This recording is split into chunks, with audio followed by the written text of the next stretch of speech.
ichim qotib qolyapti, nima uchun meni doimiy ravishda ichim kelmaydi degan insonlar uchun ajoyib bir taklif bor. Bilasizmi, ichaklarda kremniy yoki o'sha bizda kerak bo'lgan probiotiklar yetishmasligi oqibatida ichakdagi peristaltika yo'qolishi oqibatida bularni surib, axlatni surib chiqarish yo'qoladi. Albatta bunga kremniy moddasini yo'qligi sabab bo'lar ekan o'rtoqlar.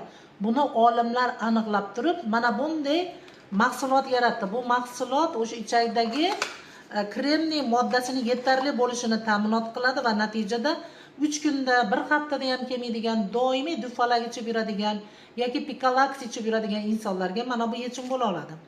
Azizlar, albatta buni programma bilan ichish kerak. Buni programmani dasturini tuzib beruvchi mutaxassislarimiz mavjud.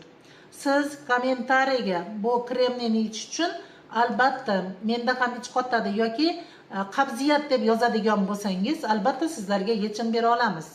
Ichagingizdagi muammo qabziyatdan qutulaman desangiz, albatta mana shu mahsulotdan foydalaning.